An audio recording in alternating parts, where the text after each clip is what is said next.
నమస్తే, welcome to Aadya media. నేను మీ స్వర్ణ. ప్రస్తుతం మనతో పాటు ఉన్నారు సీనియర్ జర్నలిస్ట్, సినీ పరిశోధకులు ఇమ్మంది రామారావు గారు. నమస్తే అండి రామారావు గారు. నమస్తే. రామారావు గారు, జయసుధ గారు కొన్ని ఆసక్తికరమైన వ్యాఖ్యలు చేశారు విశ్వనాథ్ గారి పట్ల. నేనంటే విశ్వనాథ్ గారికి కోపం, నేనంటే అస్సలు నచ్చదు అని అలిగారు అంటూ. జయసుధ గారు కూడా నచ్చని వాళ్ళు ఉన్నారా ఇండస్ట్రీలో? జయసుధ గారికి నచ్చని వాళ్ళని లేదు, కానీ విశ్వనాథ్ గారికి జయసుధ నచ్చలేదు.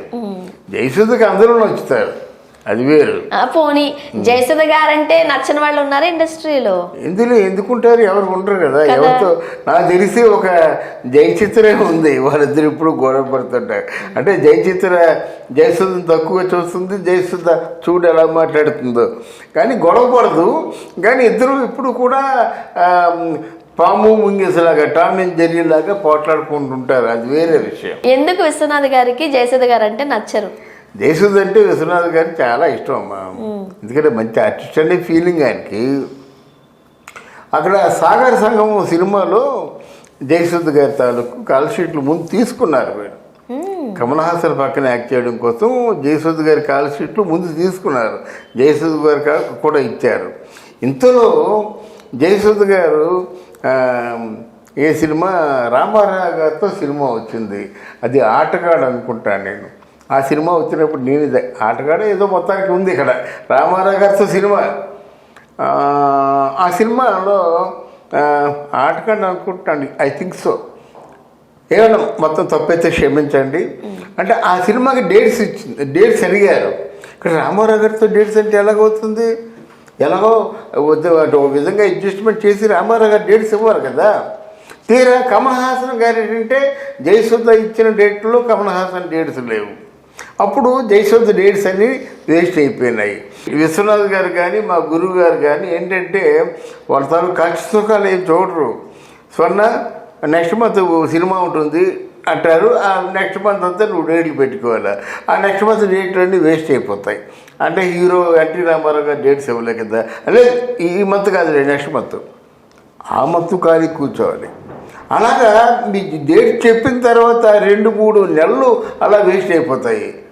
మళ్ళీ డేట్లో పోతే ఇంకా నయం విశ్వనాథ్ గారు కాబట్టి అలిగి ఊరుకున్నారు. ఆ దాసరి గారు అయినట్టయితే లాక్కొచ్చేయడం అంతే, ఎవరి సినిమాలో యాక్ట్ చేస్తున్నప్పుడు కూడా లాక్కొచ్చేయడమే, తర్వాత మరి చూసే తర్వాత చూసుకుందాం అనేవారు అన్నమాట. అలాగా ఇక్కడ విశ్వనాథ్ గారి తాలూకు డేట్లు ఆయనకని కేటాయించిన డేట్లు పోయినాయి సాగర్ సంగమంలో. మామూలుగా కమల్ హాసన్ డేట్స్ వచ్చాయి, ఇంకా షెడ్యూల్ వేసుకుంటున్నారు. సేమ్ ప్రొడక్షన్ మేనేజర్ చెప్పాడు, ఎవరే రామారావు, ఎవరో యోగానంద ఎవరో ఉండేవారు ప్రొడక్షన్ యోగానంద అనుకుంటా. ఏంటి సార్ మీరు జయసుధ గారి మీద హోప్ పెట్టుకోవద్దు, ఎందుకంటే ఆవిడ డేట్స్ లేవన్నట్టుగా చెప్పింది.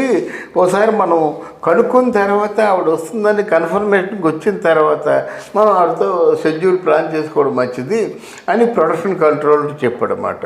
అదేంటయ్యా జయసుధ మనకు రాకపోవడం ఏంటి, మీరు చేయండి నేను చూసుకుంటా అని చెప్పేసి విశ్వనాథ్ గారు భరోసా ఇచ్చాడనమాట. ఎందుకంటే నేను చెప్తే జయసుధ రాకుండా ఉంటుందా అని చెప్పేసి నేను ఫోన్ జయసుధ ఒకసారి ఆఫీస్కి వస్తావా అంటే వచ్చింది.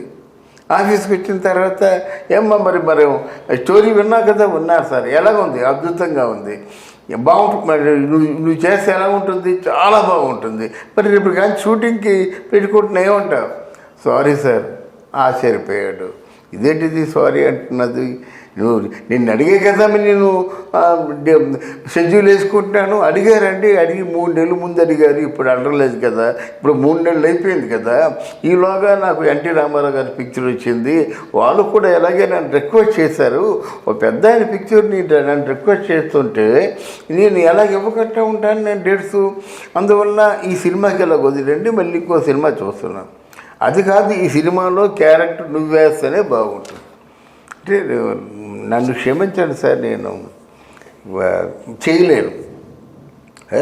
అంటే విశ్వనాథ్ గారి తాలూకు పిక్చరు చేయలేను అని చెప్పిన దాన్ని నువ్వు ఒక్కదానివే నాకు కనిపించావు. మీరు ఎలాగనుకున్నారు సార్ నన్ను క్షమించండి. ఈ సినిమా మాత్రం ఆయన డేట్స్ ఇచ్చాను కనుక ఈ నెలలోనే స్టార్ట్ అవుతుంది కనుక ఆయన డేట్స్ నేను తిరస్కరించి మీ డేట్స్ నేను ఒబే చేసినట్టయితే రామారావు గారి దాన్ని నేనేమైపోతాను. అయినా మీకోసం 2 months నేను అంటే వెయిట్ చేశాను. అయితే మీది కూడా తప్పు కాదు. కమల్ హాసన్ డేట్స్ లేకపోతే మీరేం చేస్తారు? అంటే మనం పోటీ పడి ఒకరంటే ఒకరు కోపం పడి ఒకరి మీద అలక పోవడం మంచిది కాదు. మనం ఫ్యూచర్లో ఫర్దర్గా చేద్దాం, ఫ్యూచర్లో ఫర్దర్గా మనం చెయ్యం అని చెప్పేశారట. చేయలేదు, మా ఫ్యూచర్లో మనం చెయ్యం. మీరు అలాగే అంటారు కానీ మీకు అంత కోపం లేదులేండి, నేనంటే మీకు చాలా ఇష్టం అని చెప్పేసి వచ్చేసిందట. వచ్చేసిన తర్వాత ఆవిడ మీద కసుకొద్ది ఆ క్యారెక్టర్ని ఎక్కడికో తీసిపోయారు. ఆ జయప్రద క్యారెక్టర్ మామూలు క్యారెక్టర్ ఏ స్థాయికి వెళ్ళిపోయిందంటే ఆ స్థాయికి వెళ్ళిపోయిందన్నమాట. తీరా చూసేసరికి జయసుధ బాధపడిందట. ఎంత మంచి క్యారెక్టర్ వదిలేసుకున్నాను. కానీ ఇక్కడ ఎన్టీ రామారావుతో యాక్ట్ చేసిన సినిమా ఫెయిల్ అయిపోయింది. అక్కడ సినిమా నభూతో నా భవిష్యత్తు, అవార్డులు రివార్డులు ఆల్మోస్ట్ ఆల్ ఇండియా వ్యాప్తంగా మంచి సినిమా అయిందన్నమాట. అప్పుడు మా గ్రీటింగ్స్ పెట్టింది. ఏం పెట్టినప్పుడు కూడా విశ్వనాథ్ గారు కదా, ఒక మాట అంటే తిరగలేదు. వచ్చి కంగ్రాట్ చెప్పింది, జయప్రదకి కంగ్రాట్ చెప్పింది, జయప్రదకేమో ఓ చీర పెట్టింది, ఈయనకు ఒక మామూలుగా వచ్చి ఒక కప్పి పాదాల నమస్కారం అని చేసింది అన్నమాట. మీరు చెప్పండి ఇప్పుడు, మీరు ఎప్పుడు డేట్స్ ఇవ్వమంటే అప్పుడు డేట్స్ వస్తాను. సరే నీ అవసరం నాకు వచ్చినప్పుడు చెప్తానులే అన్నట్ట. వచ్చింది అవసరం రాలేదు, చచ్చిపోయినంత వరకు రాలేదు.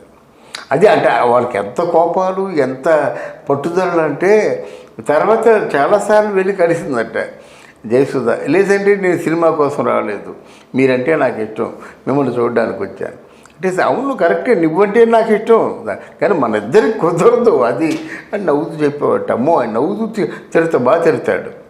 నవ్వుతూ మామూలు తిట్టడం కాదు, నవ్వుతూ బాగా తిడతాడు. ఇప్పుడు ఆడవాళ్ళు కూడా ఎవరైనా శోభనబాబుతో యాక్ట్ చేస్తే శోభనబాబుకు ఒక అలవాటు ఉంది. ఆడవాళ్ళు కౌగిలింత ఉందనుకో, కౌగిలింత అయిపోయిన తర్వాత ఆడవాళ్ళని కౌగిలించుకుంటాడు అన్నమాట. ఎందుకంటే విశ్వనాథ్ గారు వచ్చేసి నవ్వేసి మీరు హీరోని తప్ప ఇంకెవరిని కౌగిలించుకోరా అనేమాట. అంటే వీళ్ళు ఆయన కౌగిలించుకొని చెప్పి శోభన్ బాబు చెప్పేవాట. అలాగా చాలా సరదాగా ఉండేవారు శోభన్ బాబుతో, కె విశ్వనాథ్ గారు కానీ, హీరోయిన్తో విశ్వనాథ్ గారు కానీ, అలాగే రమాప్రభతో కె విశ్వనాథ్ గారు కానీ. అంటే ఓ సీత కథలో రమాప్రభ ఎంత అందంగా ఉండేది, బ్రహ్మాండంగా అన్నమాట. రమాప్రభ అంటే చాలా ఇష్టం విశ్వనాథ్ గారికి. ఎక్కడుందో రమాప్రభ, ఆవిడ చెప్పిన మాటలు ఇవి చాలా ఇష్టం అట. అలాగా విశ్వనాథ్ గారి మనసులో ఒక ముద్ర పడిందంటే వాళ్ళు ఎక్కడికో తీసుకుపోతారన్నమాట. అది ఇప్పుడు వద్దు అనుకుంటే అలానే స్తబ్దుగా ఉండిపోతారు. ఇప్పుడు కూడా ఆయన మళ్ళీ జయసుధ అనేటువంటి మాట అనలేదు సినిమాల్లో. అది thank you so much. Thank you very much.